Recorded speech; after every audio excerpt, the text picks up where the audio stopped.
Hello, and welcome to the Tuesday talk of February 2023.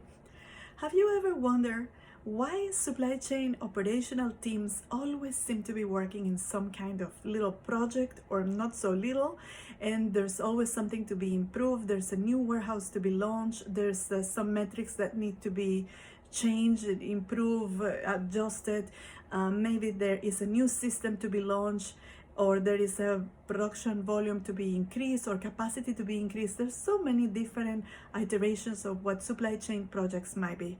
But for supply chain operational teams, this might be a frustration, and there might be a real question out there. Why are we doing this? Is it that our process design wasn't robust enough at the beginning so that we have to now be working on the ongoing processes and also implementing all these projects that are high time consuming, and they bring a lot of stress and probably frustration to the teams. And recently I was at the university here in Montreal talking about supply chains, and one of the participants raised her hand and asked this question with a little bit of maybe workload related frustration. Why are we always involved in projects aside or besides the work that we have to do? And it got me thinking, because in my experience, when in the B2B world or even in the B2C world, when we sell to consumers or when we sell to other companies, we are always looking at what the clients need. And some of our clients might be looking at their competitors and their consumers and thinking, we need to improve cost, we need to improve delivery times, we need to improve quality. And these elements, when they realize that this is something that they have to work on, they turn around and talk to their suppliers. That's our companies. And we get all these requirements from our clients that say, well, here is the forecast for the next year or for the next 2 years. And we are in business, but we need to implement these improvements, or we need to implement these new processes and to become more competitive and to become stronger for our clients, so that we can remain a good option for them.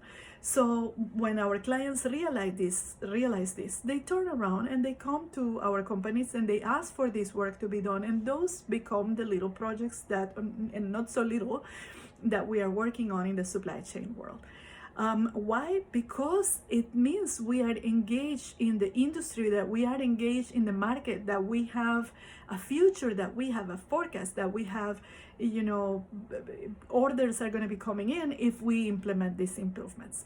So whereas it is a workload and it is probably a frustration that supply chain leaders and CEOs and business owners need to help analysts and supervisors and all of their teams deal with, it is actually something that we should be celebrated. It should be encouraging that we have projects to work on, because they are a byproduct of growth, and they are a byproduct of having future forecasts and having projects to work on for the next years to come. So this is what the blog in the Supply Chain Tuesday talk is all about this month. I thought about writing on this topic because I think it might be a question out there, and it might be a source of frustration. And nothing better than to look at new perspectives so that we can create wellness for ourselves and for our teams on what we do for a living, and also enjoying that we are growing and we are becoming more competitive within our teams and within our companies. So this is about 2 or 3 minute read, no more than that. It's not a long blog, but I hope that you will enjoy it. And I'm sharing also 3 articles with you. One of them is to commemorate the 20th anniversary of the tragedy of the Columbia Space Shuttle that happened on the 1st of February 2023. And there has been a lot of material released ever since on the causes of this tragedy. And this past January 26, 2023, NASA hosted a town hall, and I'm sharing the video recording with you. They spoke about safety with a lot of the participants and how that tragedy influenced changes in NASA's culture about safety.